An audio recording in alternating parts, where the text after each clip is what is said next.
I am Martin Esayan, the trustee in charge of the Armenian Communities Department of the Kalus Gulbenkian Foundation, and I would like to welcome you all to the official launch of the Armenians in 2115 report.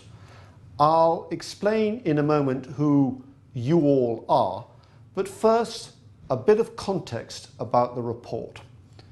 This is a report produced from a session held just over a year ago in which leading academics, community organisers and businessmen came together at the premises of the Kalus Gulbenkian Foundation in Lisbon for 2 days to discuss the challenges we, the Armenian people, are facing and what actions we should take.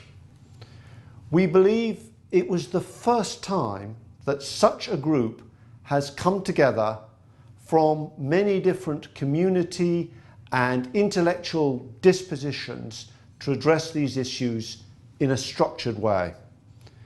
We also believe that the timing of this launch is particularly good because we've all just been through a very powerful, a very moving year of commemorating the Armenian genocide. But we now end that and still have the same long-term issues.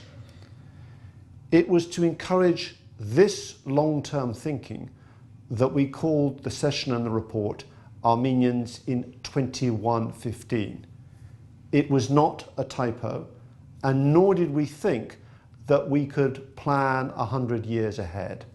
But what we did want to do was to ensure that the focus was on long-term solutions which we knew we'd have to pursue with persistence. Now, to today and you all. We have a group of speakers and audiences in 3 cities around the world, London, LA and Yerevan, who are going to discuss this report's findings in parallel as well as taking some questions from the audiences. The proceedings will be live streamed so people can watch from home.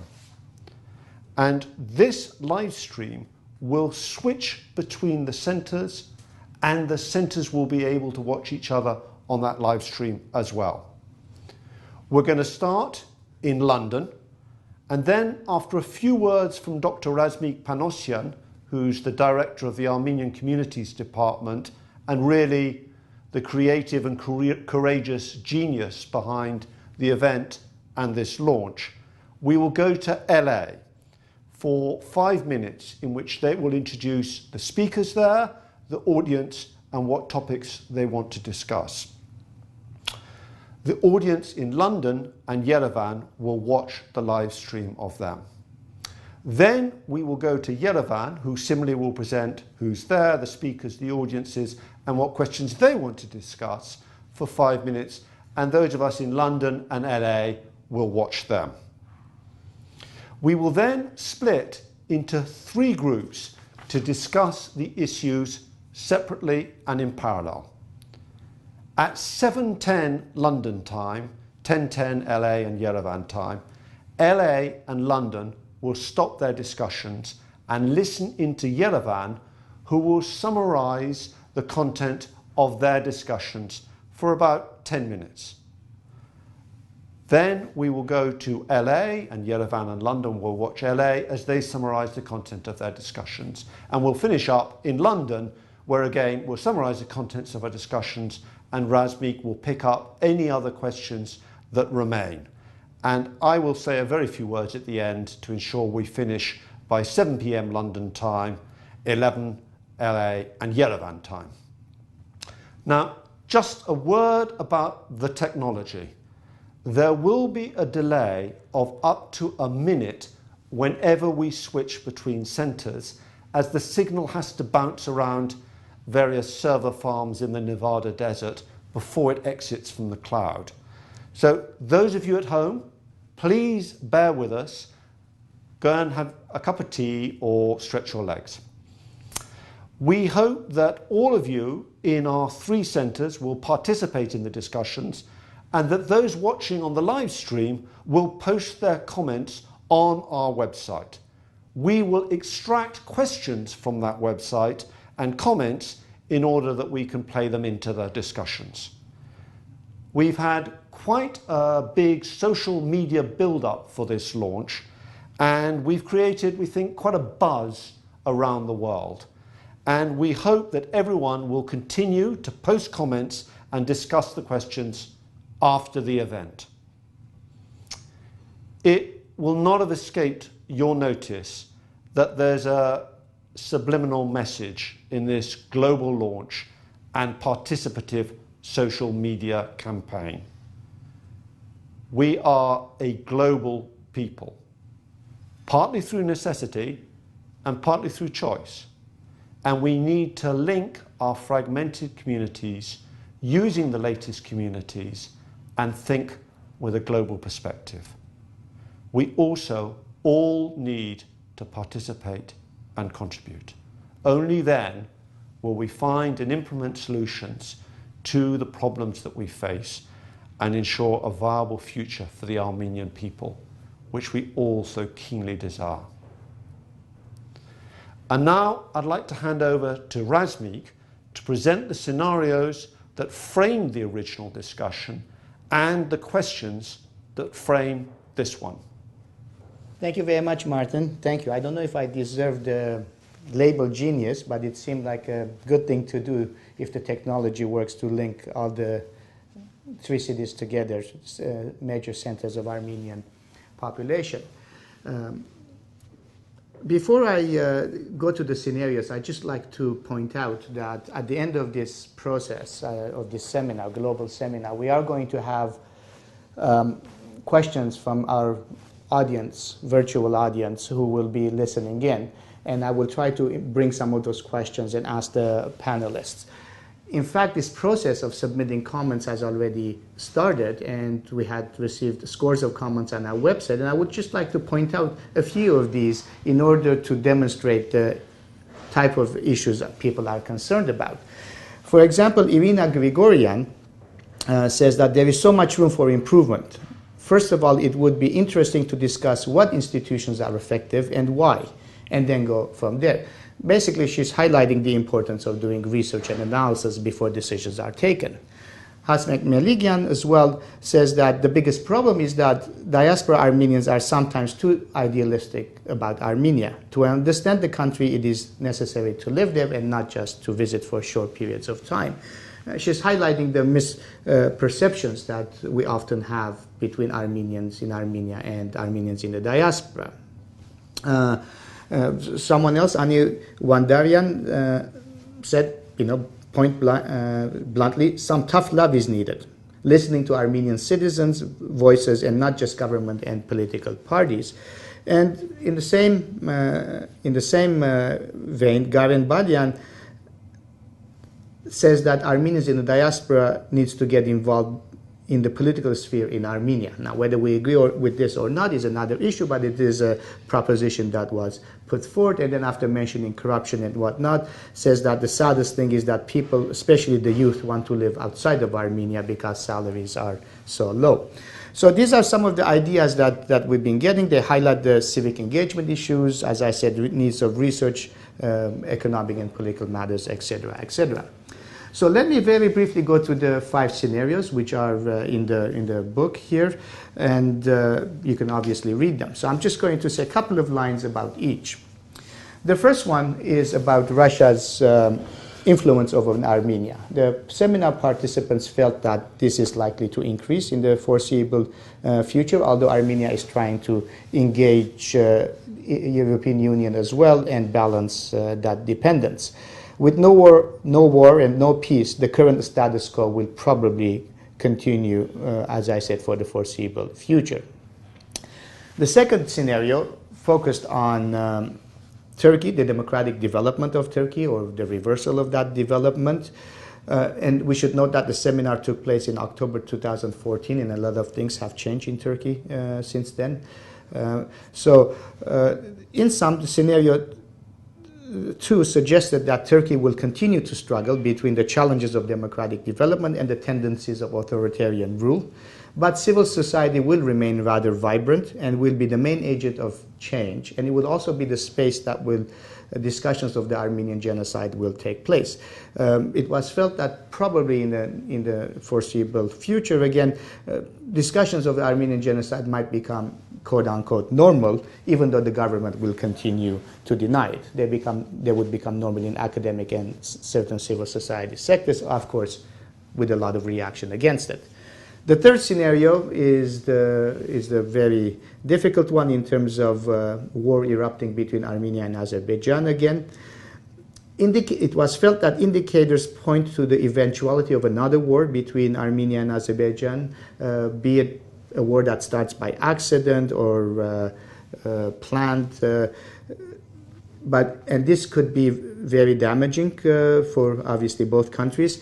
The outcome would not necessarily be clear, but the sheer military spending would not necessarily be in favor of Armenia. Again, a complicated set of issues, which the details are in the report. The fourth scenario was about the wars in the Middle East. We don't need to elaborate on that now, but the future of Armenians in the Middle East was certainly asked about. Is there going to be an Armenian community in the Middle East if we project decades down the road? And then the fifth scenario was the European Union, that it will likely remain in crisis, and what happens in the European Union will have most likely negligible impact on Armenia, unless Turkey joins the EU, and the prospects of that are not necessarily that promising. So these were the five scenarios, and the scenarios were such that these are things that are happening in the region that are affecting or having an impact on Armenia, but Armenians do not necessarily have control over these scenarios. What Armenians do have control over is avenues of engagement, and the report outlines five for the purpose of the discussion for the next 1.5 hours or so. We have reduced those to three. Very quickly, I will mention them, and each of the seminar chairs will mention them again. The first one is, how should we engage with Armenia? A huge question that entails institution, private sector, etc., but how should we in the diaspora engage with Armenia? The second, particularly for the diaspora, is that how should Armenian identity be reformulated and the diaspora made more sustainable? It is, after all, the half of the nation is in the diaspora. And the third one was, how should Armenians engage with their neighbors, Armenia's neighbors, principally Azerbaijan over the Nagorno-Karabakh issue, obviously, and of course with Turkey and Georgia as well. Is there some rethinking required there? So these are the three questions in brief, and now I will pass it on to Salpi, Ghazarian and Raffy Ardhaljian in Los Angeles at the University of Southern California Institute for Armenian Studies, or the Armenian Studies Institute. So thank you, and we'll come back to you a bit later.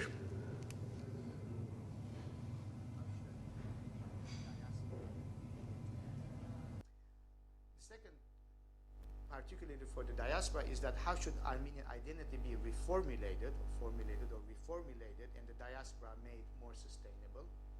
It is, after all, that half of the nation is in the diaspora. And the third one was, how should Armenians engage with their neighbors, Armenia's neighbors, principally Azerbaijan over the Nagorno-Karabakh issue, obviously, and of course with Turkey and Georgia as well. Is there some rethinking required there? So these are the three questions in brief, and now I will pass it on to Salpi Ghazarian and Raffy Ardhaljian in Los Angeles at the University of Southern California Institute for Armenian Studies, or the Armenian Studies Institute. So thank you, and we'll come back to you a bit later. Thank you, Razmik.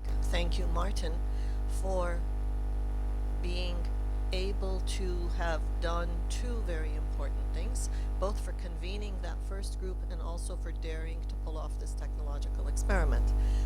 Thank you to all of you who are here at 9 a.m. in Los Angeles. And I want to say a couple of things about what has become apparent as a result of the meeting that Raffy and I were at, together with about 40 others from around the world, and that is that the definition of diaspora has changed, and that change was reflected in that meeting. Yes, there were institutional leaders, but there were also individuals who have, in this new kind of diaspora that we have, who have individually strategized, planned, implemented programs of national consequence. People like Raffy Ardhaljian, for example, who has over the last 20 years undertaken very specific but very consequential programs. So the face of the diaspora has changed, certainly since the independence of the Republic of Armenia. And that is, this isn't just a diaspora of institutions anymore, it's also a diaspora of individuals who choose to be engaged, active, thoughtful. And maybe we can talk about that a little bit more, Raffy, because your example, I think, is a perfect way of walking into that. And the other aspect of the meeting that was unusual, and that hopefully is a precedent, is that all of these meetings that are convened purportedly to plan and think ahead should, and now do, take into consideration the world, and not just us as an isolated fragment of the world. The fact that, Razmik, you just began this program by repeating the scenarios that were discussed reinforces the reality that we can plan all we like. And what's the joke? That man plans and God laughs, right? Things happen. The Middle East today is not the Middle East that we had 2 years ago. Turkey today is not the Turkey we had 2 years ago. And yet, without being extremely cognizant of the possibility of those scenario developments, how and what we say about ourselves becomes pointless quickly. The other thing that's obviously worth observing about this phenomenon, this meeting, this experiment, is that it is taking place in the presence of many individuals who are under the age of 30. At least here at SC, we have many students. We're grateful you all got up at this hour. And the fact that there is now this active contingent of under 30-year-olds who want ownership, who maybe are not going to wait for that generational transformation, but kind of want to make that happen. And that's certainly visible and obvious in Armenia. How do we use that in this discussion of Armenians in 2115? The other aspect of this audience here in Los Angeles, at least, that's interesting, is that we have an interesting group of individuals, many of whom have been active in the tech world, not just in the technological aspects of the tech world, but in their applications to community, national development, identity formation, language development, all of the aspects of our communities and our country. So given that kind of background and context, we look forward to hearing what our colleagues in Yerevan will be saying, and then moving on with our own conversation here. The tech gods willing. Thank you, CivilNet.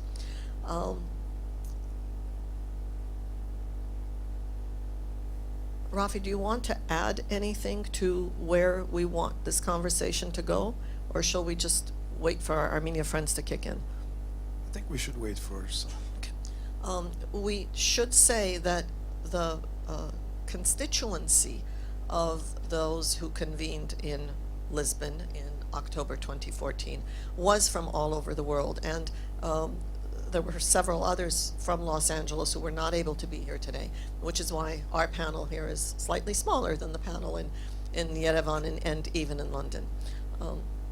The geographic representation was huge, and the other thing that was very, very good and useful is that the representation included Armenians from Russia, Armenians from Armenia who now live in different parts of Europe.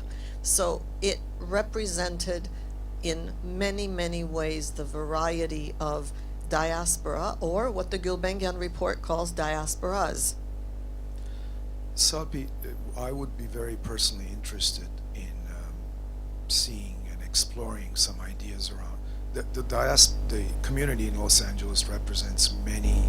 It's like a microcosm of the diaspora. It represents many ingredients from all over the place. So I think discussing the diaspora's engagement in the transnation as it stands, we are today a decentralized transnation, a network of various groups of people with interesting links. So I think this microcosm here represents a very interesting experiment of that, and how the community here in California sees itself interacting with Armenia. That would be an interesting path to take. Decentralized, transnation, they're terms that we don't often use when we talk about ourselves. On the contrary, we use two very centralized monolithic terms, right? Armenia, and thankfully now that's a place that has lines around it. We know where it is. We know how to get there. We know who to call when you want to call Armenia. And then we have this place called diaspora that sounds monolithic, and yet, who do you call when you want to call the diaspora? One other thing that you said, we have to be very cognizant of the world around us. I think going forward, most of humanity's problems are not going to be solved by governments only. They're not going to be solved by business only. And they're sure not going to be solved by social enterprises. It's going to be more and more, in my view, a very interesting hybrid of a lot of these things. You see what Mark Zuckerberg is doing with his fortune, and what Bill Gates is doing with his fortune. And every time you look at these, you see very interesting forms of hybrid partnerships that are solving global problems that governments alone cannot solve, individuals alone cannot solve, institutions alone cannot solve. So I foresee, if this nation is to prosper and develop, more complex forms of these partnerships across the globe as problems emerge. And one of the aspects of this diaspora transformation, taking the Zuckerberg example that you just brought in, is that not only are the generations changing, not only are we going from not just institutional diaspora to also individuals who plan to make change and actually often do, but there's also a change in philanthropy and the funding sources that make diaspora possible. And there are very concrete examples of that. Ruben Vartanian is a very different kind of philanthropist. Sam Simonian is a very different kind of philanthropist. Just as Gulbenkian himself was a very different kind of philanthropist when he set up his foundation, where he set it up, how he set it up. So the many changes and transformations in diaspora that we need to be taking into consideration are both vertical and horizontal. They're geographic, they're linguistic, they're generational, but they're also different in the nature of the participants in the engagement, the nature of philanthropy, the nature of institutional engagement. Just to build on that a little bit, I want to quote a seminar participant, our colleague Viken Hovsepian, that was there, and he used a very interesting analogy.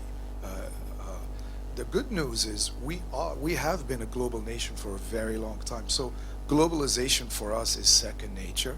I say we created the word, and then there are a few nations who object when I say that, but it's ours. And the way the framework he kind of used during the seminar that I kind of took away is that the hardware for our network exists. What we need to do is work on the software. And I think that's a very interesting way of looking at this.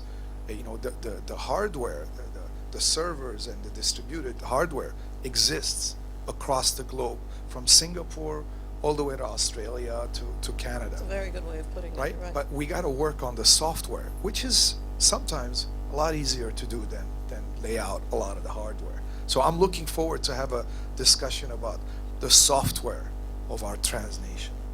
It's a perfect title for an article if one was writing one. I'm waiting to see if we are going to transfer to Yerevan before asking the audience to join in, so don't think we're ignoring you. By the way, hashtag Armenians 2115, knock yourselves out. One more thing while we're waiting. And I think that's a very interesting way of looking at this. The hardware, the servers and the distributed hardware exists across the globe. Perfect title for an article if one was writing one. I'm waiting to see if we are going to transfer to Yerevan for. Well, Yerevan has been waiting for his turn. Good evening. We have a very good crowd, probably 150 or more people here. I want to very briefly introduce our panelist. Mark Grigoryan is a journalist. He has a PhD in Russian language from the Academy of Sciences of USSR. He went to London in 2003 to work as an editor in the Institute of War and Peace Reporting, and then joined BBC. He has awards from BBC, and in particular, Best BBC Website Award for the work he did with an Azeri colleague on creating the Karabakh page, webpage. Mark returned to Yerevan in 2014 and presently works with Armenian Media Group. Arman Jilavyan is a graduate of Lomonosov Moscow State University with a PhD in philology. He is a member of the board of directors of RVVZ Family Foundation and manages its marketing and communications. He also serves as the CEO of 100 Lives and Aurora Prize for Awakening Humanity. And he is a co-founder, managing partner of Medicraft, a publishing house. Samuelyan moved to Yerevan from Beirut in 2001. He received his MBA from this university, the American Institute of Armenia, in 2002. He owns and manages an investment fund based in Armenia, which operates a restaurant group, a greenhouse project, and along with Sidon Travel and Tourism, a travel agency based in the US and Armenia. Samuelyan is the honorary consul of Portugal in Armenia. I must stress that all three of them were present at the October 2014 seminar in Lisbon. One note to all the audience, we would appreciate if you raise your hand if you want to ask a question or make a comment. Papers will be passed on, and you can write your question and they'll be given to me. I will ask the question from the panel. We met a few minutes before the start and talked about the kinds of topics we may wish to discuss here. One topic was how to connect the diaspora and Armenia together. What do we do that the two segments of the Armenian society, Armenian community are connected?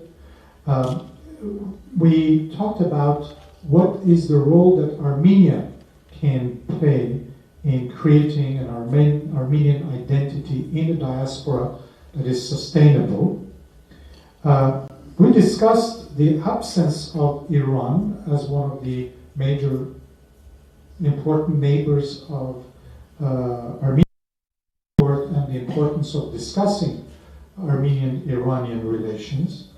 And we also would like to talk about the possibility of creating think tanks that would look at the Armenian issues from an international, global standpoint. And we talked about where these think tanks could be. Maybe there should be more than one, and what the role and locations and roles of these think tanks could be. These are some of the issues that came up in our brief discussions before the meeting in the coffee shop next door. And I'm sure that we will be having a chance to elaborate on this as well as interact with the audience. That's all from us in Yerevan, and I think now, from my understanding, we will be live streamed but mute in the other locations, and so we can start our own discussion here. We will have time until 10 minutes after 10, at which time we will reconnect with the other centers. So we are on our own, and we can start our discussions. I would like to ask the audience to write their questions or comments, and in the meantime, I would like to invite the panelists to make brief comments. Please remember, we have about 40 minutes for addressing all these questions, and we have many people who would like to participate, so do not exceed a 1-minute comment or question as you discuss. Panelists, maybe 2 minutes, but I will attempt to control the time so that everyone has a chance. Would anyone like to start? Mark, you are a journalist, so I will ask you to start. Thank you. Thank you, Armen. I would like to think about a little bit, maybe think loudly, to add something to the things that are written in the report about Armenian engagement with Turkey. Turkey is a very big neighbor of ours.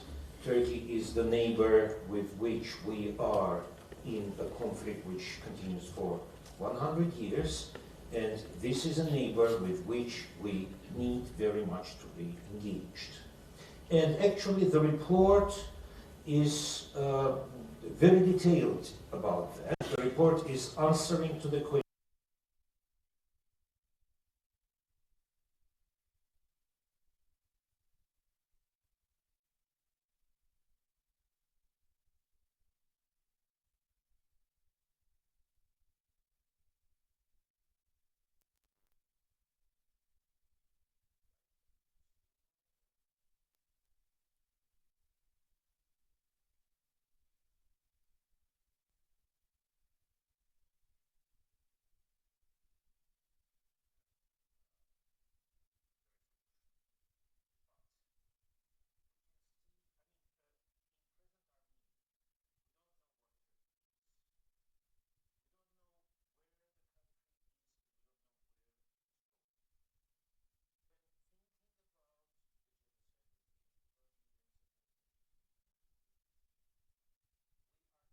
about these events like there is no Turkey at all. Like there is no Turkish people, no Turkish civil society, no Turkish professionals who we can talk to. We don't know where is the civil society in Turkey, we don't know how it operates, which is, I think, a big gap in today's Armenia and today's Armenian understanding. With answering to the question who, obviously it is government to government, where the dialogue is very little, if not non-existent at all.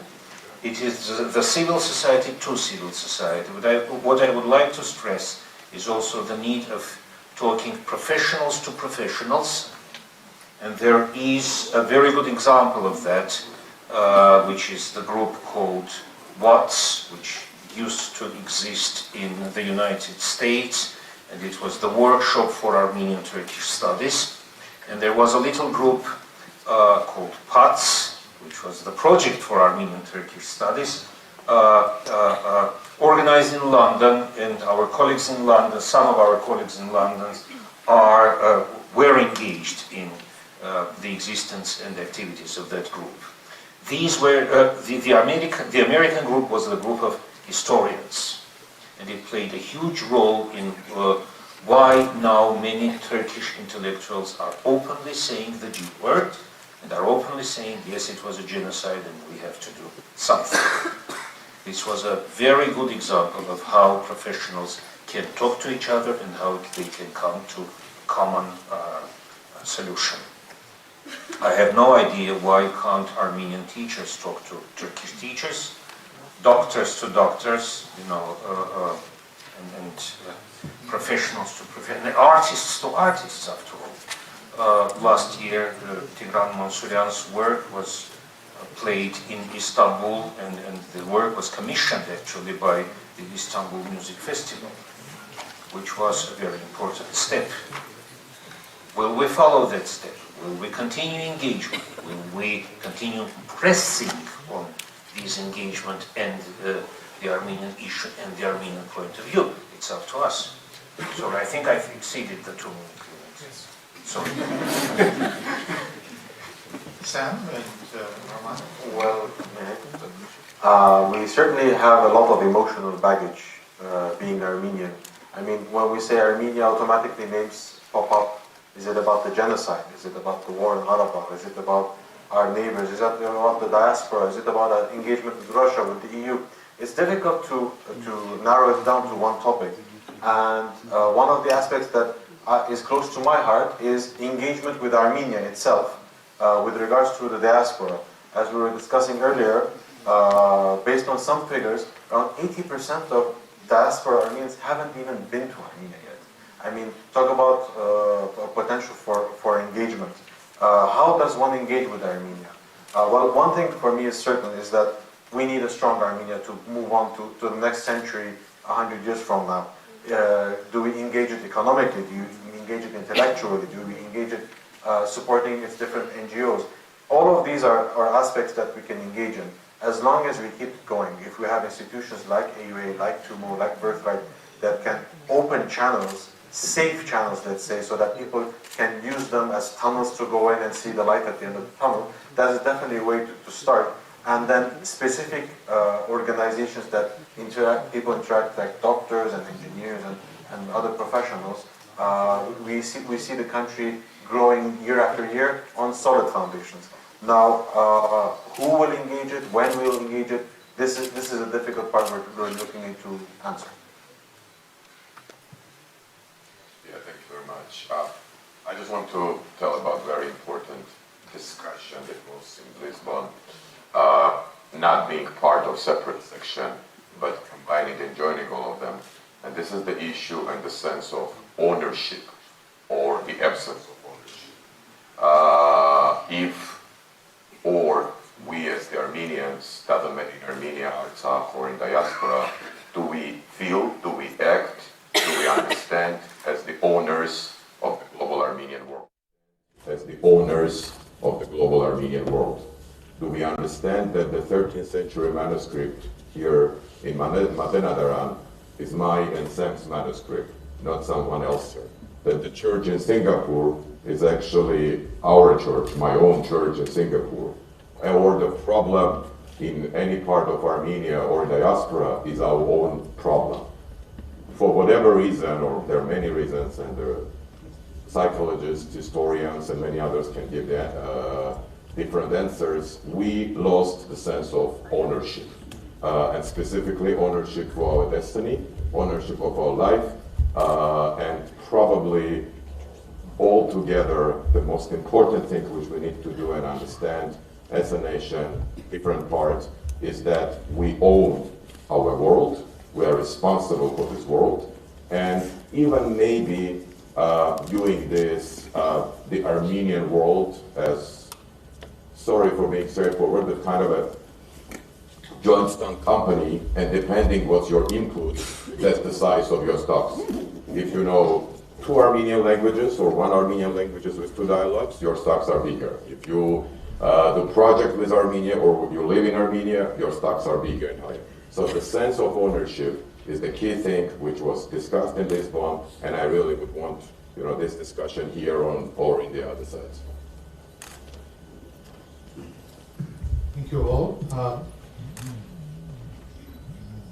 I want to, as an Iranian Armenian, I do understand the report that did not address Iran as a neighbor, because the report says because there were no experts on Iran. I'm not an expert in Iran, but I think it is easy to understand, particularly after recent events, that the opening of Iran to the West, that Iran is an extremely important neighbor of Armenia, and Armenian-Iranian engagement and relationship is extremely vital for Armenia, I think. Armenia is also vital for Iran for clear reasons. So I think that this, an addendum to this report should also address that issue of Armenian-Iranian relation.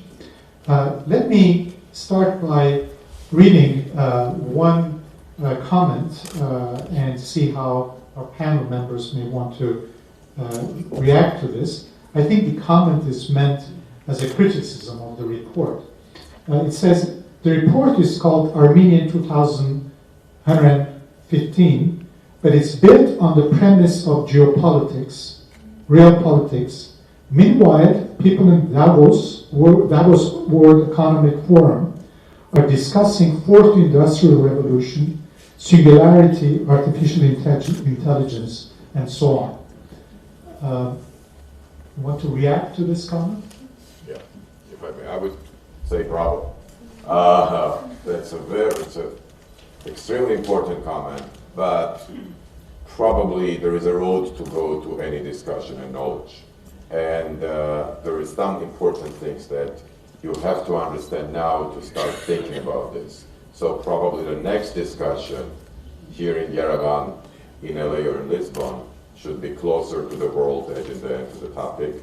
But just as Mark and Samuel agree, it was not something that the 40 members did not recognize, but it was the beginning of the discussion, and I think that someday Davos will come to Armenia and will lead on this discussion on a global level.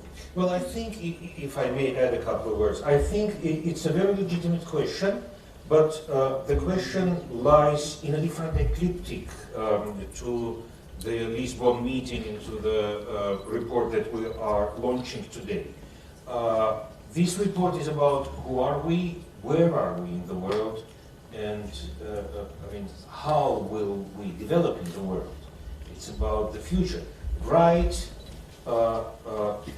when Armenians, when representatives of Armenia go to Davos and discuss these things, we will be very happy and proud.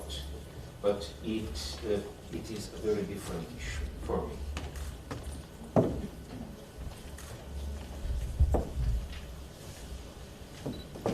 Another comment or question, given the nowadays situation, is it possible to stop the emigration, I assume is meant, and also organize a repatriation?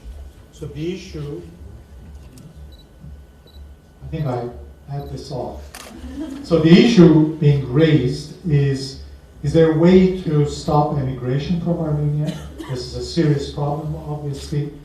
And are there ways of organizing repatriation? Do you have any thoughts about this? So do you think you are a repatriate? Yes, definitely. I mean, well, there is one organization, Repat Armenia, that has been built on the specific foundations of organizing people who desire to move to Armenia and help them make the transition.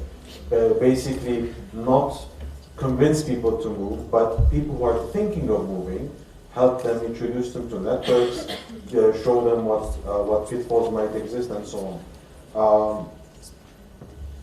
With regards to those people leaving Armenia, I mean, the only thing organizations can do is specialize in specific industries and get people specialists in those industries to stay.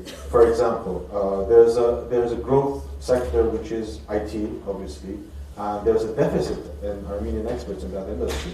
Another one is the greenhouse industry that is growing, and at this point, the biggest customer of Armenian produce being Russia.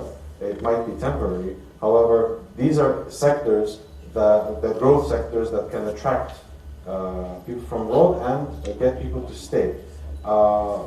Well, however, somebody's made up their mind and wants to leave, it's quite difficult on an organizational level or an individual level to convince them to stay unless some economic, maybe even political incentive, political meaning a foreseeable future where their children might be happy in Armenia. It's hard to convince somebody to do that. But step by step, as I believe Gandhi's words, the longest journey starts with the first step, and that's what we would be trying to achieve.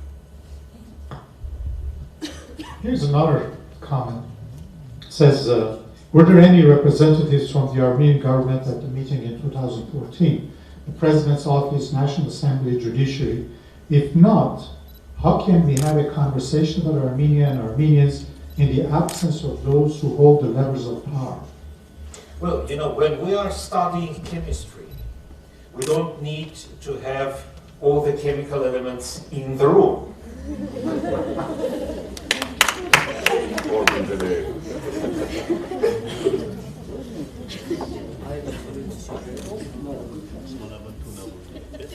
Yeah, any more comments? There were representatives of Armenian academic institutions, if I remember, and some political organizations. And I would comment on this and quoting Professor, a very important issue about the freedom of thought, and it's a freedom of discussion probably coming as a result of freedom of thought. And unlike the comment about Davos, I would definitely disagree with the person who shared this comment, because anyone can discuss anything if this group decides that they want to discuss the issue. So yes, this kind of important thing can be discussed with the representatives of government or any other institution, and without the representatives of government or any other institution. So I think that this freedom of thought, which also another important problem in the Armenian culture, be it in Armenia or in diaspora or in the world culture, is something that reflects one of the roots of this question.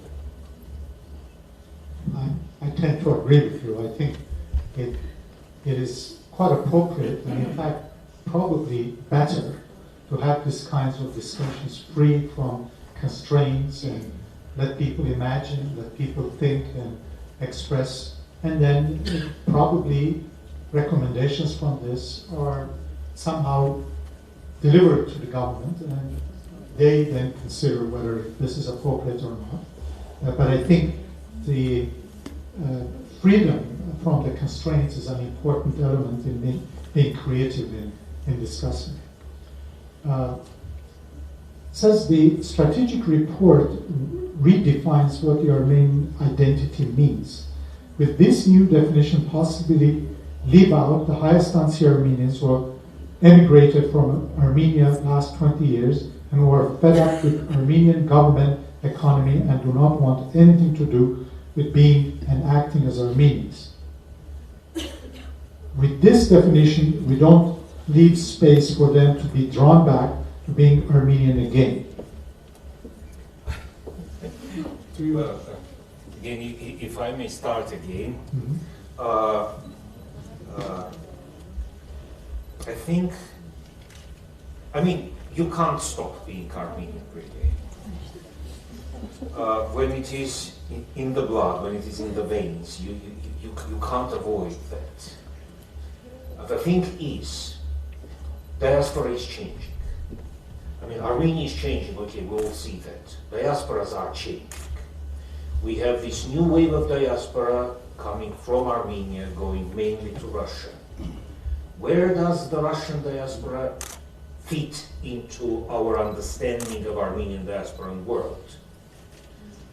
Where do this new wave of diasporans fit into the Western diasporas? The borders of Armenia are open, excluding the border with Turkey, which means that diasporans can come here and can go back. Armenians from here, they can become a diaspora and then come back to Yerevan and celebrate the New Year, every New Year here in Yerevan, or in Gyumri, or in Banazov. It's not like it was in the Soviet Union. I think when we're thinking about the diasporans, we're a bit using old definitions and old understandings. It's very different. The people can freely move now. Where do we move? Why do we move? Is the Armenian diaspora in Argentina or somewhere else in South America the same as the Armenian diaspora in Italy or in France? Of course not. What is uniting them? And what is uniting them with us here in Yerevan? These are the questions that we are trying to ask, and these are the questions which need very serious research to be answered. We don't have this research nowadays. We need it. That's it. Here's an interesting Are you planning question. to take oral comments and questions? We have so many that good thing about writing is that it's short. And so if we open the microphone, I'm afraid the questions could be very long.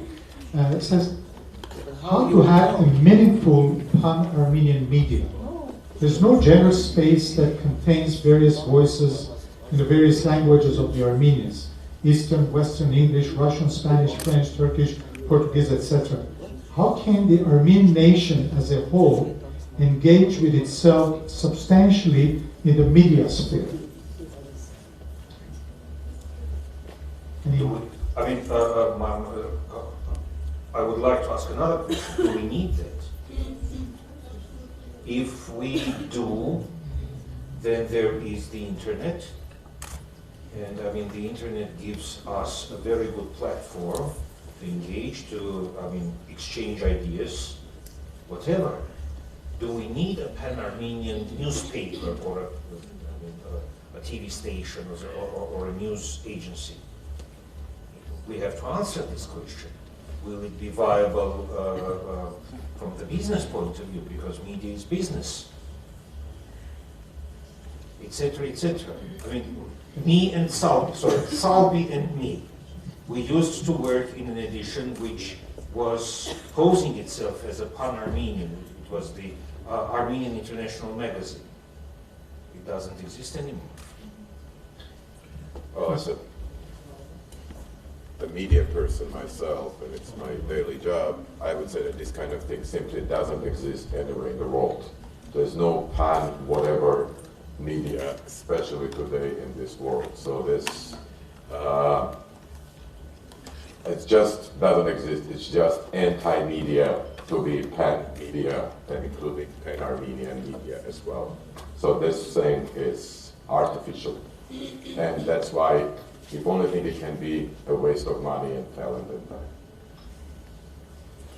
If I may ask, earlier we were talking about a think tank, a research center that would address issues of importance to Armenians globally, not Armenia alone or a research center for diaspora, but something that would look at aspects globally for Armenians. Would you like to make comments about that? How that could be created? I would like to see a network of think tanks working together. I mean, think tanks based in, say, LA, London, Yerevan, Lisbon, Moscow, definitely. It should be a network, but it's a necessity, of course. Sam, do you have any? This thing is not based on checked facts, but there is some understanding that one of the problems and abscesses of these think tanks actually is that not enough professionals needed in Armenian or in diaspora in this particular sciences of national studies, development studies, cross-discipline, for different reasons. In many cases, the best talents in diaspora, parents tried their children to perceive either lawyers' education or doctor's education, which was the best choice at the time in a situation when means, including the financial means, were limited. While in Armenia, as a part of the Soviet Union, in the whole Soviet Empire, these sciences were underdeveloped. So I think that the situation, the problem is deeper, is that we don't have that many specialists and in the world. And probably the only person world-known level would be Daron Acemoglu, but there are very few of them. But it doesn't mean that we don't have, we shouldn't grow. And I think what AOA also does these days, it actually grows these specialists, grows these professionals who will be tomorrow part of the think tank in Yerevan. Just one sentence. I was not talking about only Armenians working in the think tanks. Non-Armenians in the think tanks they must be there. Well, there are non-Armenians interested in Armenian issues. And I would tend to somewhat disagree with what Arman said. I do think that there are many throughout the world, and I can't avoid plugging in for AUA. I think long-term AUA could be the hub for many of these people to come here, spend some time, do research in Armenia, interact with other scholars here, and go back to their own institutions. And AUA as a diaspora established institution in Armenia with ties both to diaspora and Armenia has ideal credentials, ideal situation to provide that forum. And I hope that this will be in our future vision. Question was, because you were all in the seminar in October a year ago, what was the methodology behind choosing the scenarios, the 5 scenarios? Would you clarify, enlighten us? At that point, the topic was very large, so we decided to segment it and divide into panels, and each group, based on preference or speciality, would get involved in that specific area, which as in the prospectus, as in the information is provided: Armenia, neighbors, genocide, Russia, and so on.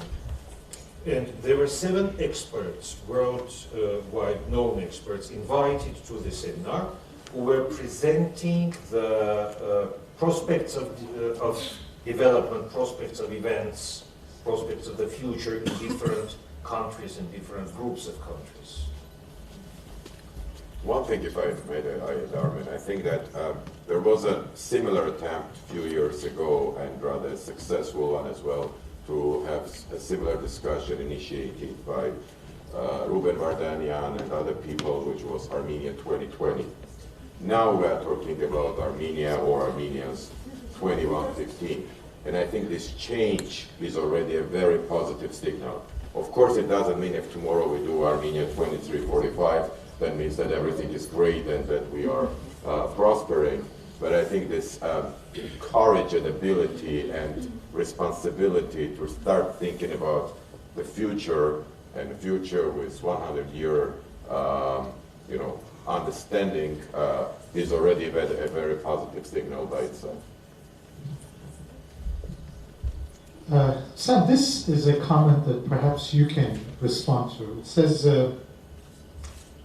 we in the Middle Eastern diaspora, I can't read this one word, I cannot read, it says without sense of ownership, that is someone that is in a Middle Eastern country but does not have sense of ownership, certainly of the country. Could be Syria, could be some other country. We moved here and we still feel the same even in the eyes of the locals. Well, the first time I went to Vernissage, and I felt like the person was overcharging me. And I told my friend, who's from Yerevan, he's overcharging me because I'm from the diaspora. And he said, I'm from Raffy, I'm originally from Raffy, and he overcharges me. My friend is from Grigoryan, he overcharges him. It's not because, don't take it upon yourself that you're being targeted because you're diaspora. The taxi driver overcharges on principle anywhere in the world. You go to Paris, you go to Cairo, you overcharge. I mean, if we have a chip on our shoulder, if we carry this emotional baggage all the time and say, they're targeting us because of diaspora. I mean, there's a lot of opinions. If there's 50 people and 50 Armenians in the room, there's at least 50 opinions. And I don't believe people are targeted in that way. There's a lack of exposure from both sides. I get irritated when people say, Menk Yevirenk, us and them. And I hear this often. Today I was interviewing somebody for work, and she said, I want to work for you because you're one of us. I've lived in Armenia longer than I've lived in Lebanon.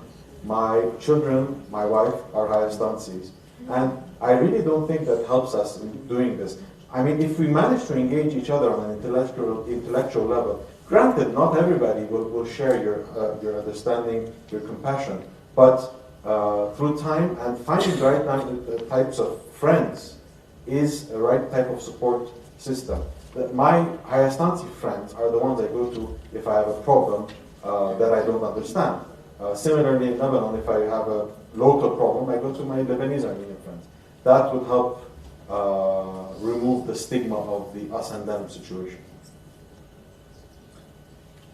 One observation I've made, many diasporan Armenians who come to Armenia, they come with an idealized image of Armenia in their head.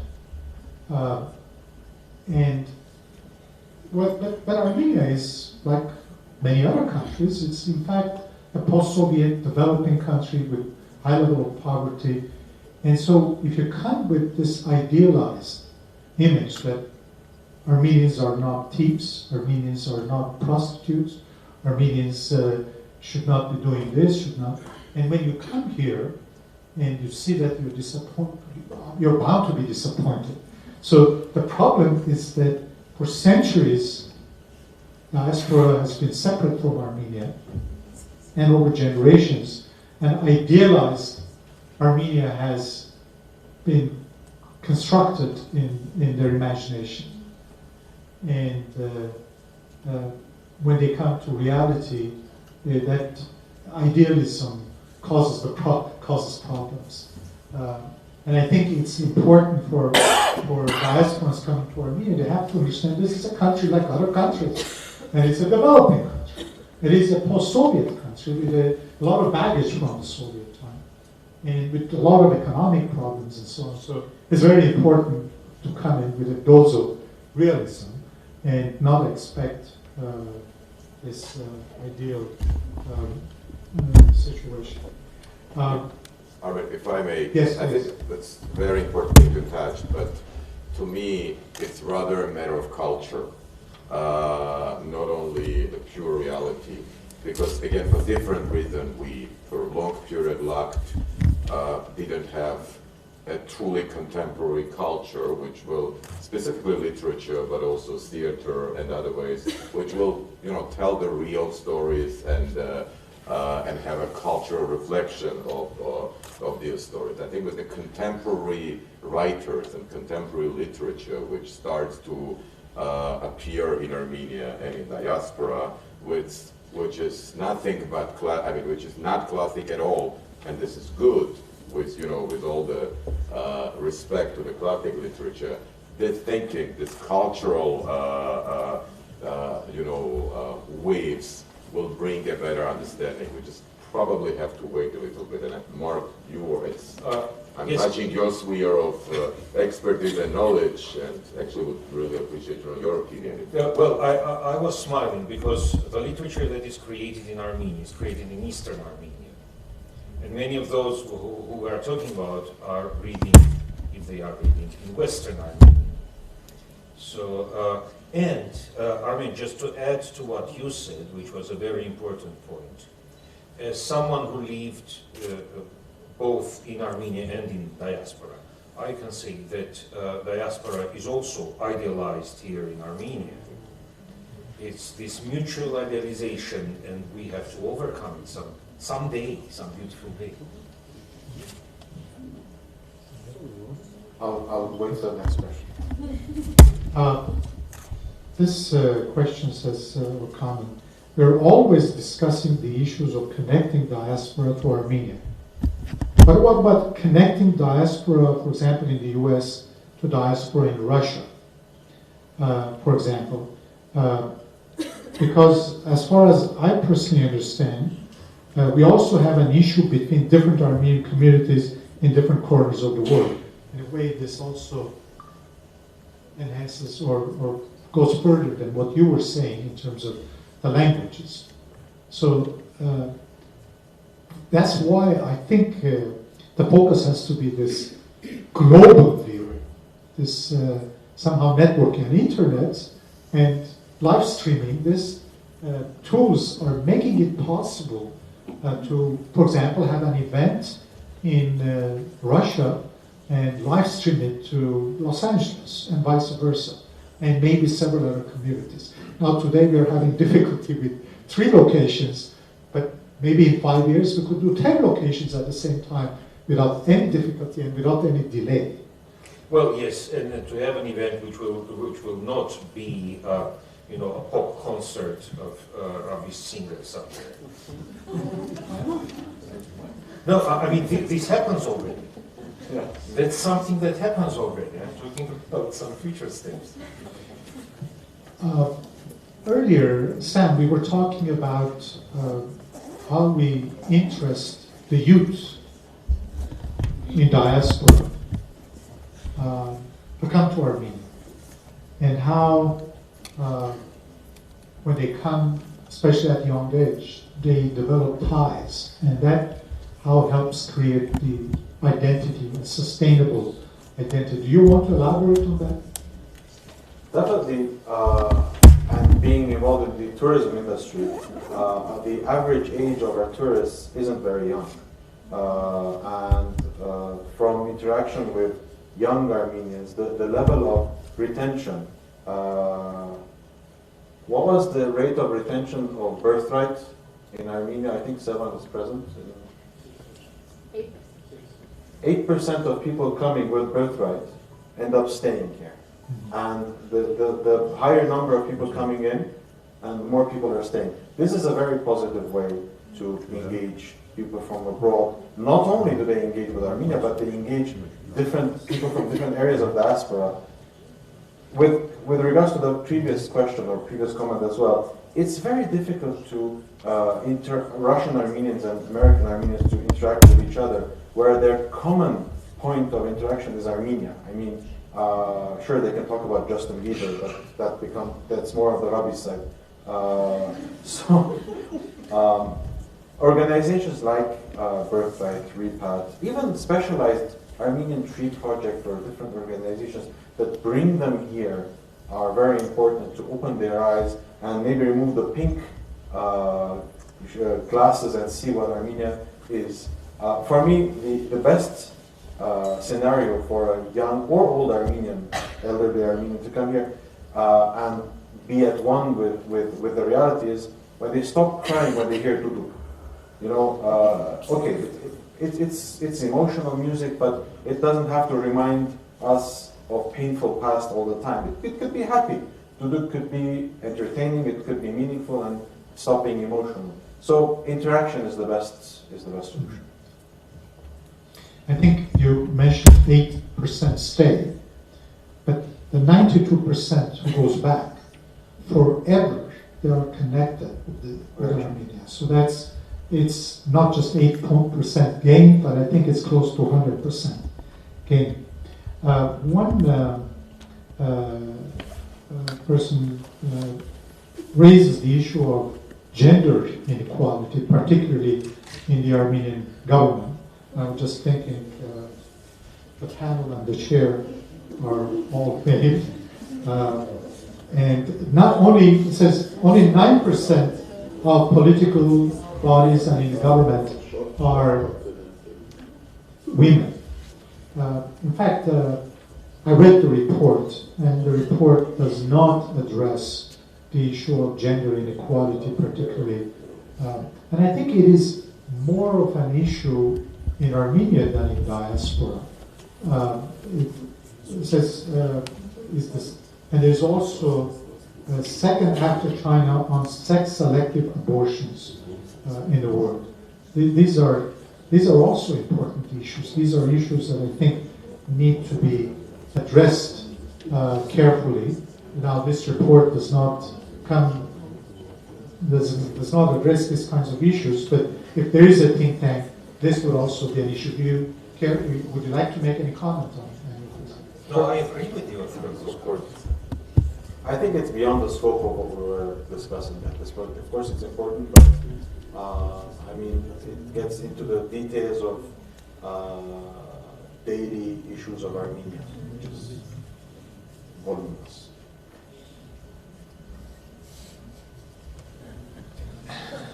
Okay, well, I think we are, it's 10:10. We are supposed to stop now, and because it says at 10:10 sharp, Armen and Yerevan summarized the discussion in 10 minutes, giving 2-3 points per topic above as LA and London listen in. Are we, how do we, are they listening to us now? Let's wait for 30 seconds. Stretch the legs. And have a cup of tea. Well, there are many other topics here, but some of them are so long that I'm doing multitasking, trying to listen and read.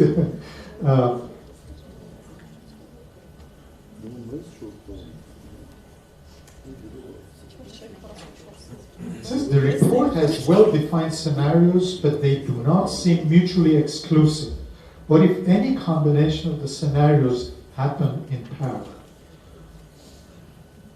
Yes.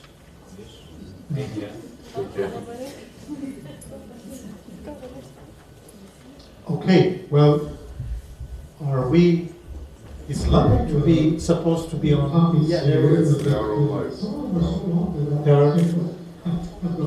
multitasking to listen and read.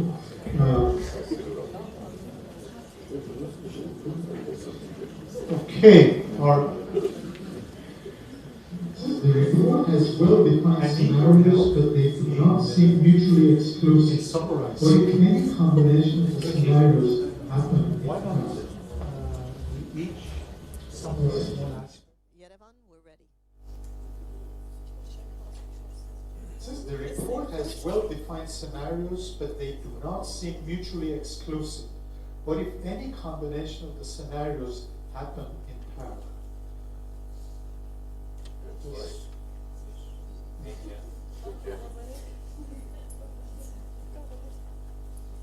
Okay, well, are we, is London to be supposed to be on topics? Yeah, there is. There are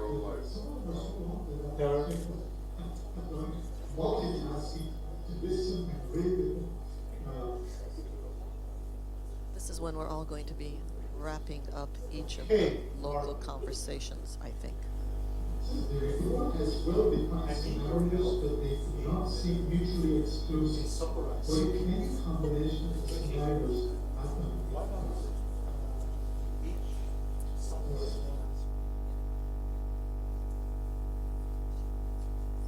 It says the report has well-defined scenarios, but they do not seem mutually exclusive.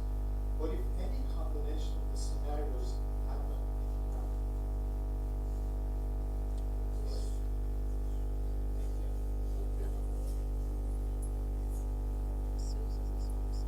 Okay, well, are we, is London to be supposed to be on topics? Yeah, there is. There are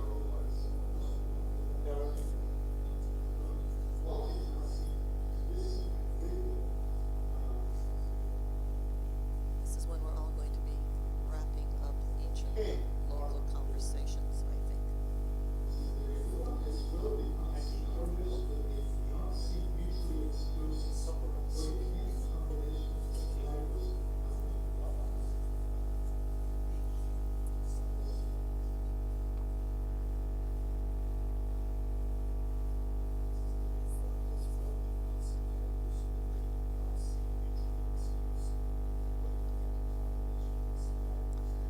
I think we're on.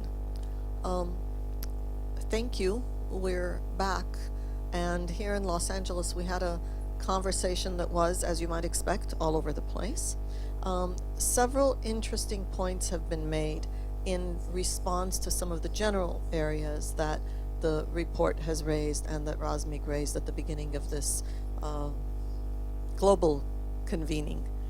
And I want to mention a few of them. One of them that Raffy said is that engagement is something that requires prioritization. It requires, of course, also a change in mentality, which picks up on what Arman Jilavyan said from Yerevan. That is, that sense of ownership comes with a change in mentality. And it's that same change in mentality and prioritization that will take us to engagement.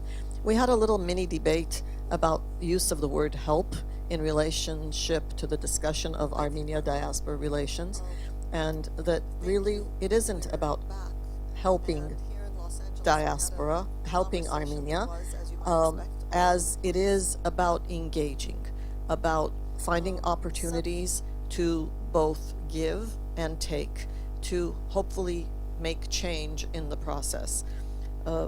The other point that was made is that we must, if we are looking at this as a long-term relationship with the state, look at institutional development within Armenia. What that means, how that can be done, where we want that to go. The European context is important for values, but not only for values, also because if our large neighbors, Russia and Turkey, are also looking to Europe in various ways in different contexts, Armenia does not want to be out of that process. We didn't talk about identity very much, but there were two interesting points made regarding identity. One is that at the end of the day, Raffy said, identity is really a series of shared values, to which I would add shared experiences and memory, and that it is a decision that we need to make whether we want to be a part of the biodiversity of this globe. The other point that was made was about the youth, and I think this is something that is certainly true of Los Angeles, but also of Armenia, and that is that our youth are now hybrid, both in their everyday lives, in their culture, in their language even. And Los Angeles is a great laboratory for that, but again, so is Yerevan, because that has become more and more a place where the youth convene, youth from Armenia, youth from the diaspora. And so this process of identity development, identity reformulation, and engagement were the two aspects that we picked up on here in Los Angeles. And we're eager to hear from our friends in Yerevan and in London.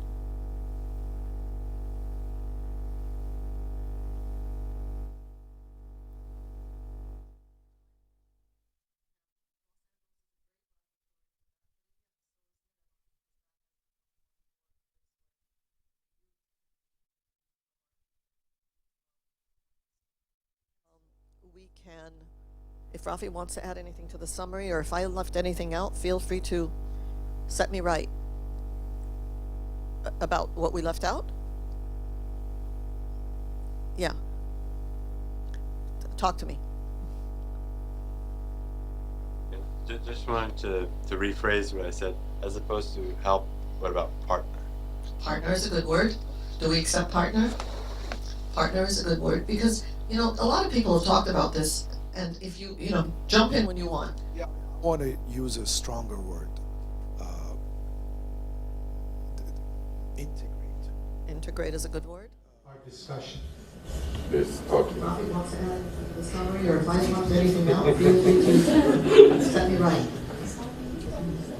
about what we left out.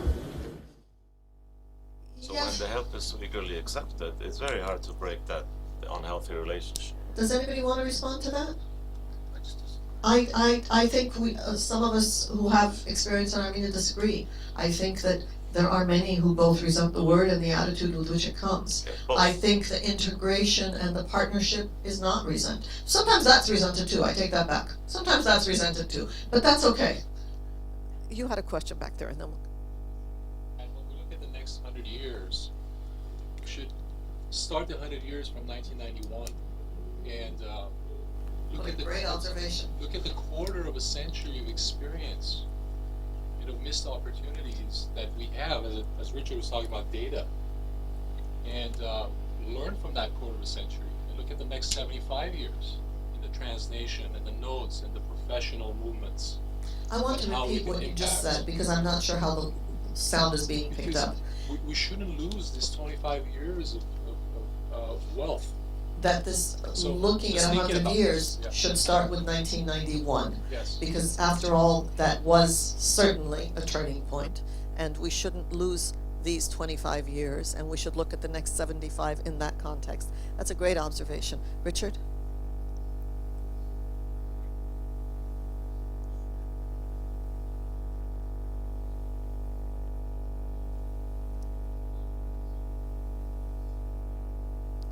Armenia 2020 was initiated in the early 2000s, in the late 1990s.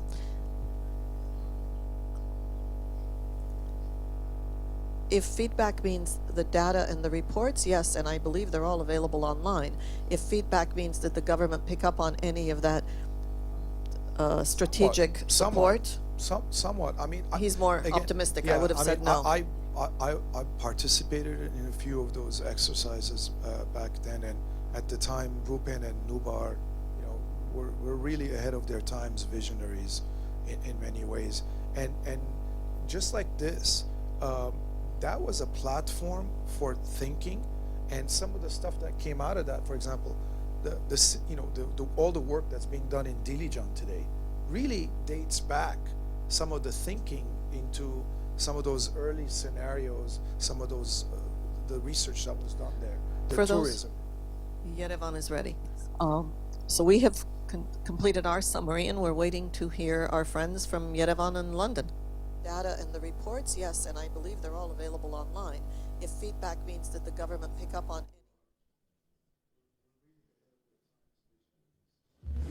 ways. And just like this, that was a platform for came out of this, all the work that really dates back some of the thinking, some of those early scenarios. Some of those research. So we we're waiting to hear our friends from Yerevan and London.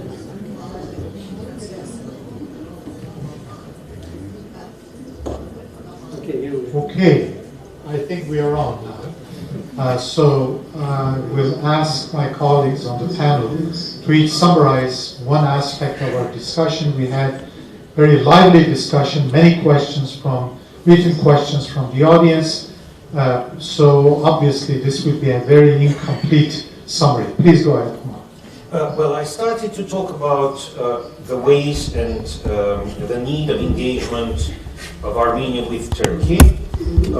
We had so many questions that unfortunately we couldn't reach the questions about this engagement, and we couldn't talk about this more.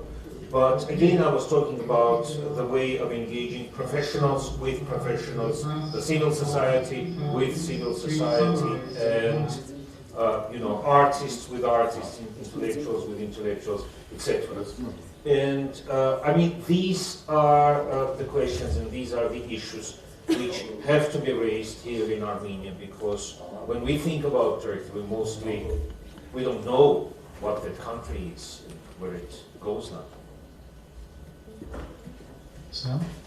With regards to Armenia and the diaspora engaging each other, we would like to see a future where they become support mechanisms of each other through organizations and specializations, such as organizations of doctors and engineers and such, but at the same time, in times of crisis, such as what happened in Syria, Armenia becomes a safe haven and even provides things like nationality and health benefits to Armenian refugees from Syria. So the future should go towards two-way support scenario for each other.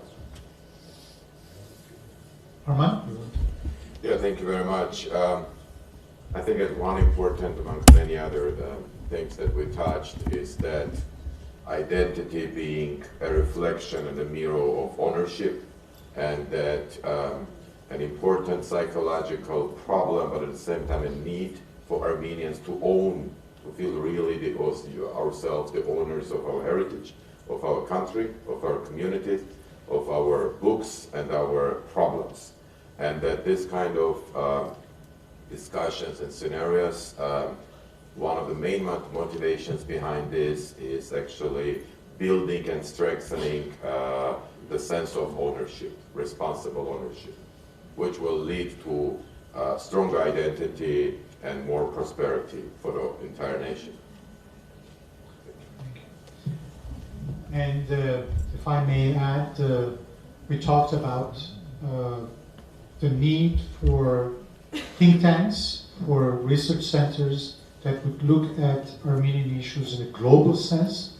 And there was a discussion of, we don't just have an American diaspora, but we have diasporas in many different countries, in Russia, in Middle East, in Europe, and sometimes they speak in different languages. And so how does one harness the energy and all the intellect that exists in all of this world, including, of course, centrally Armenia? And so one has to look at these issues from a global perspective. And there was a discussion of a network, probably a network of think tanks that would look at these policy issues, social, economic, strategic issues across boundaries and overarching for the entire nation, spread over the entire globe. So a global network of research centers is what we're talking about. I think that's some of the things we talked about. And we also mentioned the importance of Iran as a neighbor. It cannot be neglected, it cannot be placed in a secondary role, particularly given the latest developments with Iran opening to the West. So this is an issue that I think the seminar report should re-examine. I think that sort of gives a little summary, and we will stop here and pass it on to London.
Should I start now? Okay, great. So hello again, everyone. So what I will do first is I will mention some of the points that came up in the discussion here in London, and then I would like to turn to the questions we have received online and turn to the panelists and perhaps others to answer some of those questions. A lot of our discussion focused on development issues in Armenia. And one of the points that was made was the importance of going beyond charity and donations and start talking about rights-based development, which addresses issues of governance, addresses issues of corruption, inequality. So that was an area of discussion that we began with. We talked a little bit about the Armenian identity issue in the diaspora, but not too much. It was an idea of, yes, I did. So it was an idea of how to make young Armenians identify with being Armenian, with being not just half Armenian, quarter Armenian, but being Armenian, and what are some of the software elements in terms of the Armenian diaspora that should be built build up on, i.e. preparing people and preparing capable leaders. So the leadership issue also came up in our panel or in our discussions here, and not just institutions, but also preparing the leaders. We touched upon the issue of Azerbaijan-Armenia relations, the Nagorno-Karabakh issue, the Artsakh issue, obviously. And here the feeling was that since October 2014, when this seminar took place, the trends indicate that the situation has gotten worse. We all know that as we're watching the news. And here it was mentioned that the problem will not go away. So at one point or another, Armenians and the Armenian government have to deal with this, with the claims of some of the return of the territories. So we just touched upon that issue as well. We try to encourage younger people in the audience to talk, to address some of their concerns.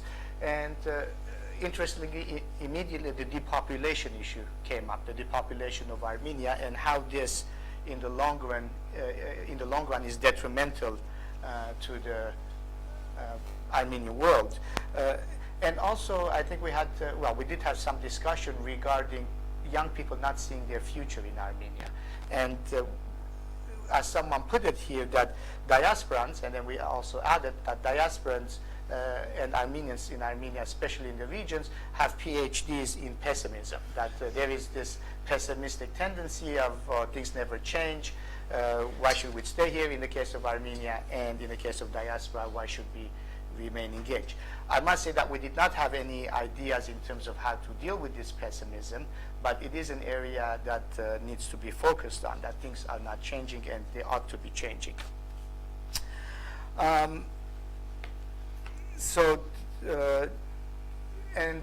Again, the discussion continued with, when we engage with Armenia, a lot of diasporan institutions go through government channels, and perhaps it is time to rethink that and just go through civil society organizations or people who are not affiliated with the government and establish those direct relationships. As I think in Yerevan they were mentioning between Turkey and Armenian diaspora, civil society, academic to academic, and the idea is here in this case is the same, that Armenians and diaspora should be engaging with Armenians in Armenia and not necessarily through the formal institutional channels.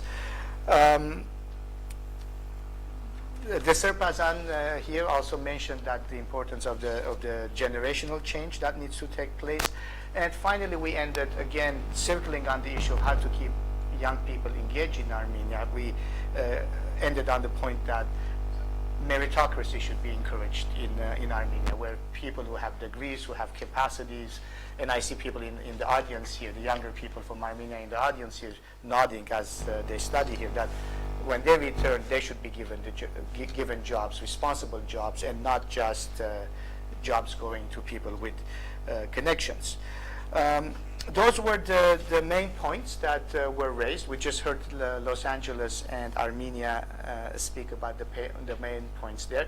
At this point, what I would like to do is turn to the Twitter sphere or the Facebook sphere and the comments we've been getting as people are watching this global seminar. And one of the first comments that came in, and I want to turn to Armenia here to answer this, is why are there no women on the panel in Armenia? Gender issues is a challenge in the Armenian context often, and I will turn to Armenia to try to as the representative of. No, I know. As an expert on this subject. Yes. Thanks, Razmik. I think this goes back perhaps to some of the issues of inequality that I was talking about. It's, lack of gender inequality is an issue in Armenia, and I would say it's also an issue in many diasporic organizations where you don't have women being represented in positions of leadership. And I think there's something very wrong there, because after the genocide, Armenian women played a huge role in reviving the nation. So if we were capable then, what happened to us 100 years later that we're incapable now? So I put that out there for people to think. And I'm very happy to say, when I went to Armenia, I met incredible young women who are trying to change the way society works. So I actually, on this point, I have a PhD in optimism. So I am optimistic, and I think they need to be encouraged. And I think it's not just about gender. I think it is about meritocracy, but I think we do need to kind of do perhaps a bit of positive discrimination in order to give young women and opportunities that perhaps they lack, because they are skilled, they have the intelligence, and so forth. If I could also make a comment about the, we were talking about give a man to fish, teach a man to fish. This goes back to the points of charity. I would only add that it's important to give a man, to teach a man to fish or woman. But we also have to make sure that they have access to the river, and once they've caught the fish, they have access to the markets where they can sell the fish, because in many instances, this is the problem, that you may have the skills, but you have no place to apply those skills. So if we're talking about equality, one of the things that we do need to talk about is about equality of opportunity. I'm not talking about equality of outcomes, imposed inequality. I think we need to create equality of opportunities so people do not feel despondent in Armenia. They feel that they have a future. And I think this is the path to sustainability, to sustainable development. Thank you, Armine. In the same vein, there was a question about, or a comment about, why are there not young people on the panels? On this, it's a very, very good point. We try to engage young people, and in future panels, we promise to do that, because in this case, the panels we have had were people who were at the seminar. So I'll try to address that question. There was a question, and I don't know who to turn to for this one. There was a question regarding where are the Armenian government representatives? Perhaps I can, why are they not on the panels? Perhaps I can turn to Martin Esayan to ask that question. Yeah, when we designed, to answer that question. When we designed the event, we were very keen that we wanted to invite people as individuals rather than for the organization that they represented. And we had people from all the different diasporan political parties, ways of thinking, whatever you call it. But we're very clear to indicate to people that they mustn't speak from that point of view. And therefore, we didn't see people as representing the government or not representing the government. People were there as individuals with their own points of view. And that was the reason that we did it that way. Because otherwise, the risk was that you would have people saying the same things they've said for a number of years, and we wanted new thinking. Thank you, Martin. There's a question here which I will turn to Pierre Akelian. Pierre joined us at the last moment due to an unfortunate cancellation. Pierre, someone is asking, how far have Armenians adapted their national identity to the requirements of statehood, as opposed to those of statelessness? In other words, the diasporan identity coming to terms with an independent state. And your group at the seminar discussed this. Yeah, identity was a big issue, as we discussed earlier. How do we identify ourselves as Armenians?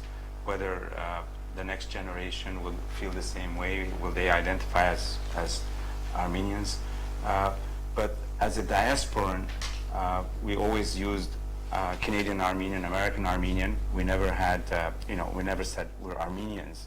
In Armenia, they can say we're Armenian, and they don't need to explain further, or they don't have to say I'm quarter Armenian or whatever. In our case, it's different in the diaspora. Of course, it's, when you have a state, you live in that state, you're a citizen of that state, you identify with your state. Now, how will that change? Because 2/3 of the Armenians live outside of the state, so we do have an issue, and we need to have a common denominator. We need to be able to be proud of, and have shared values, as we said earlier, and we can identify with things that we are very proud of as a nation.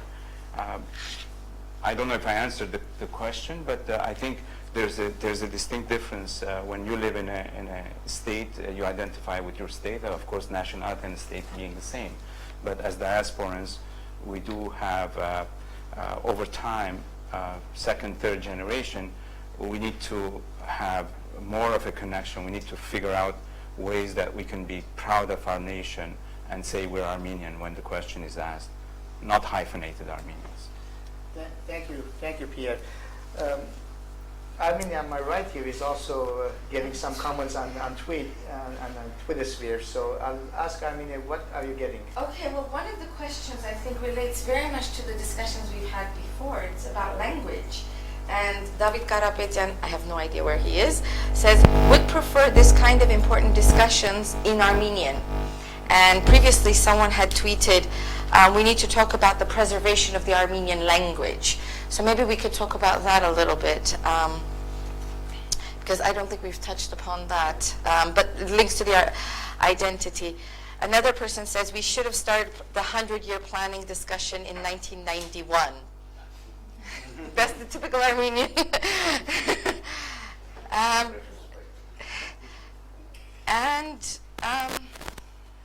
Yeah. As you're monitoring that, let me take the language question, because we just held a seminar at Oxford University over the weekend regarding Western Armenian, how to advance Western Armenian. It is a very legitimate question. It is the reality of the world that if Armenians around the world want to connect with one another, we switch to English, and it's a good question to ask: why can't Armenian be the lingua franca among Armenians? The Gulbenkian Foundation, the Armenian Communities Department, actually has a whole series of programs and initiatives on Western Armenian, on the reinforcement of Western Armenian and the advancement of Western Armenian, and that spans from reforming the educational sector of the diaspora to having access to Armenian spell check on your smartphone. We just put out a call for proposals on IT and Armenian language. So it is something that at least the Kalus Gulbenkian Foundation is working on, and it is something that we should never forget. So that's the answer to that. Now, as I look at what else is coming in, I would like to give an opportunity for people here in the room, if they would like to ask a question, bearing in mind that we're being watched online as well. Are there any questions that people would like to ask?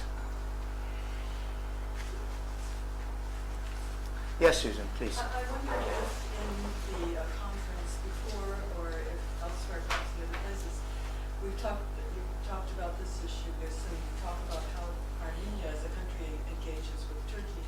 But I haven't heard anybody talk about the informal engagement of I'm not sure how many hundreds of thousands of Armenians, Hayastans, working in Turkey, and the impact that has on relationships and different perspectives that have grown up over the last, maybe it's been 10 years, 15 years, but since that's really become a common thing.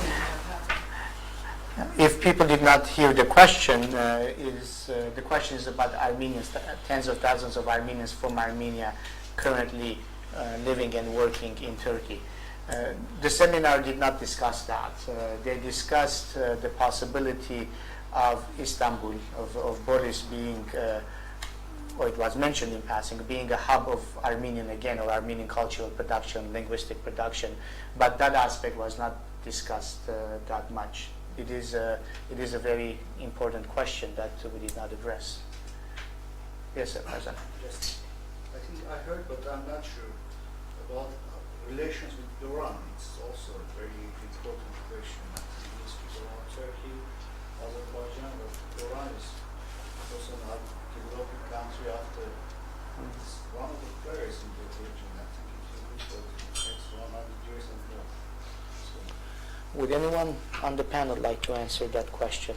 The question was about, we did not talk about enough engaging with Iran, Armenia's southern neighbor. Pierre, you want to? I think we discussed this in a very vague way, because every topic we had an expert that gave us a background, so it gave us a cue what to discuss. But Iranian issue was, at the time, Iran was isolated. The sanctions were there, but looking at 100 years, I agree with you. Iran will play a major role in Armenia's development. So I'm glad you brought this up, but I think this is something that has to be taken into consideration in the future. We did not discuss it much. So somehow there aren't independence from Russia actually in terms of energy resources, this kind of thing. So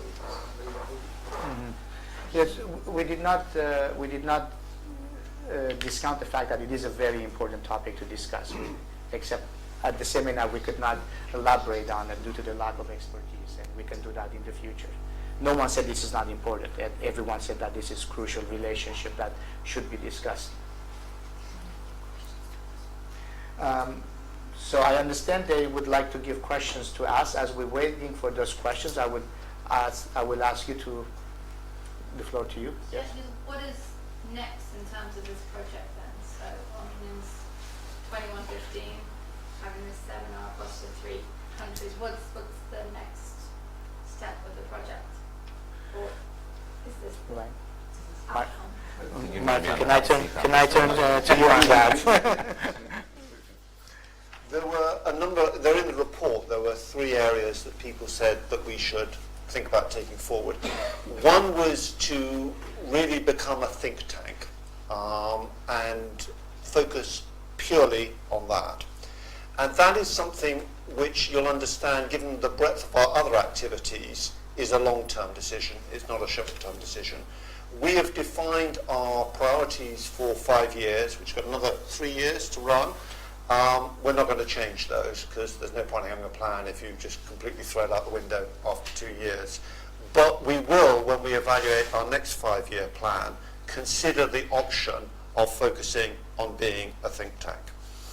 The second one was, I think, to encourage research, if I remember rightly. You've got them there. I think. The other one was to encourage research, because one of the things that came out very clearly was that there was a lack of academic research on the subjects that were really of importance in ensuring a future for the Armenian people. An awful lot of looking backwards at the history, which is very important, but not much really addressing the questions that this report was trying to address. And we have started a scholarship program whose main focus is on academic research on subjects that are of particular relevance to the questions that we're all faced with. And then the last one was a series of seminars, which was when we broke them into groups to look at those individual questions. And they said this was really good, but we had half a day and we're only scratching the surface. How can we take that forward? And what we agreed was that we would take forward some of those and other organizations would start taking forward some of the other ones. We've taken one forward on education. We've taken one forward on education and the use of digital technology in that. And I know there's a group out there that's very interested in taking forward the engagement with Turkey idea and how we should go about doing that. And then on the aspect of engaging with Armenia from a business perspective, that's something which a number of diaspora organizations are looking at quite intensely as well. So I think it has been picked up. We need to do more to keep pushing it. And you all too can, with your contacts, ensure that this agenda is taken forward. Have we received questions from No, not yet. Okay. Any other comments? Would some of the younger people here in the room, please? Yes. Yeah, the panel spoke about helping Armenia or contributing to Armenia through channels not connected to the government. However, doing that, isn't there a risk of alienation with the government? As in, I know right now, well, comparatively, the diaspora and the government have okay relations when you look at compared to some other countries, but isn't there a risk of alienation with the government, and that could really be quite detrimental in the long term, I think. So what does the panel have to say about potentially alienating the government? I think we have to think about multiple stakeholders, right? I mean, it's not only government, it's not only civil society, it's not only the private sector, it's all of these stakeholders have to be engaged in the process if we're going to move forward. And I think, of course, government has to be involved. You can't have development if the state is not involved. I think what we are talking about here is perhaps thinking strategically, in the wider, we're not only talking about Armenia, we're talking about Armenians. And Armenians are citizens of many countries. So I think we just have to deal with that reality and to think about how we create partnerships, relationships along these various stakeholder groups. If I may respond to that, I think a lot changed once Armenia became independent. All of us in the diaspora, we got very much excited to help our country, and we tried everything we could individually and organizational wise. But from our experience, I mean, as like I was saying before, we created the Armenian Jewelers Association to network everybody and to tap into the Armenian jewelers in Armenia to introduce them to the rest of the world. But that wouldn't have happened if we didn't have a tacit approval of the Armenian government. It was Nanagulyan who helped us. If there was no government involvement, most probably we wouldn't have created the Armenian Jewelers Association. But the point is, they can be involved to a point, but that's all. We don't need government. As businessmen, we don't need government involvement. The best thing they can do is be facilitators, but stay out of our way. So alienation is not a problem if we're trying to, on the business front, to deal with the Armenian issues and to deal internally. But as a group, once you have a group of international Armenians, in our case, maybe we have about 20,000 Armenian jewelers, if we represent a group and we're going to the Armenian government saying, here are the issues you need to fix, they will listen to us much more effectively than if we were going on an individual basis. And hopefully our example could be duplicated in all other fields that Armenia needs and has an expertise or has an advantage over others, to be able to bring the diaspora and create that synergy that without, sure, by sponsoring maybe, but then staying out of our way so that we can do it ourselves as businessmen. Thank you, Pierre. Sorry, yes? I have a question here, which is, I think, the fundamental issue, or the elephant in the room, so to speak, which is the diaspora there to help Armenia, or is the diaspora there to help itself? This is the elephant in the room, and nobody talks about this openly. In the diaspora, we're seeing schools closing down.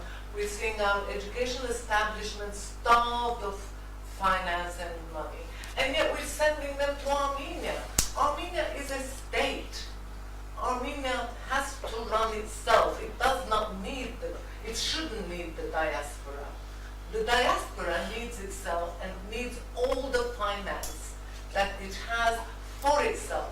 We've had 2 major establishment schools closed down in the diaspora, which used to teach in Western Armenia.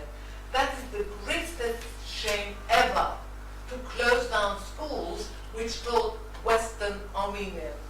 One is the Melkonian establishment in Cyprus, and the other one was Grigoryan school. And these are a shame to close down schools. So my question is, let's discuss the issues properly. Why should the diaspora help Armenia? This is my question. Okay. I think that's a very powerful question, and those who did not hear, I'll repeat it again. Is the diaspora there to help Armenia, or is the diaspora there to help itself? Unfortunately, it's coming at the end of the panel, so at the end of the seminar, so we will not be able to address it, but it also relates to one of the questions that we just received online as well. One of our ideas behind this seminar was, once 2015 is over, the 100th anniversary of the genocide, of the commemoration is over, where do we go next? What's next? And we wanted to have that collective discussion, and this kind of fundamental question that was asked is part of that. The question here is that what's the next ideology that will bring Armenians together when the genocide issue expires? I'm not sure if the genocide issue will expire, but the question is, where do we go again next, and around what idea do we coalesce as a people? That, I think, is that answer requires a collective answer. That is not something that one person, one institution, one organization could do. That's a collective discussion that needs to take place. It's a collective national discussion, pan-national discussion, Hamaskayin, that needs to take place in the diaspora and in Armenia. So I think I should end it there, because we are coming at the end of our time, and we did say that we would run this with Swiss precision. So we are the last 5 minutes, and I would like to pass it on to Mr. Martin Esayan, a board member of the Kiureghian Foundation, to give a couple of concluding comments. Thank you very much. Martin, over to you. We committed to finish on time, so I will be brief. First of all, I am absolutely delighted at the richness of the discussion we had in all 3 places, and the participation from the online community and from the people in the room. I think that is a really wonderful aspect of this. It's an enormously rich discussion, and I'm not going to try in any way to summarize it, because actually I think the fact that we leave issues open is the most important thing, because then we go on and we address those issues. I'm delighted the Iranian issue came up. Thank you for that, because that was at the time an issue we said we had shortchanged because we couldn't find an expert that we could get at that time. And it's even more of an issue now than it was then. And it's a hole that I think we do need to address. In terms of leaving issues open, I would like to make a call on people to continue these discussions. The website will stay open. And for everyone to bring their thoughts as to how we take this forward, what's the best way. Lobby within the institutions that you're members of as to how they're going to take these ideas forward, and tell us what you would like us to do. One of the points that came out very strongly in the meeting, which come out I think less strongly here, is the issue of identity and people having multiple identities, and those identities being created by the individuals themselves and not imposed from outside. It's clearly true for the new generation, and frankly I think a lot of us who are the establishment don't know how to encourage that process. The only thing we do know is to say, throw it over to you and say, you create your own identities, tell us what we need to do to help create those platforms. So please tell us that. And the last question that's open, I'm grateful to Annie, is what can the diaspora do to help itself? I think it's an absolutely vital question that we all need to address. So let me leave that there, but leave with thanks for our colleagues in USC, in AUA, for everyone here at LSE, for our colleagues at CivilNet who've been absolutely fantastic, another 100 Lives and IDEA who have been wonderful, and all the technical support around the globe who have achieved what I think we thought might be impossible. So thank you very much.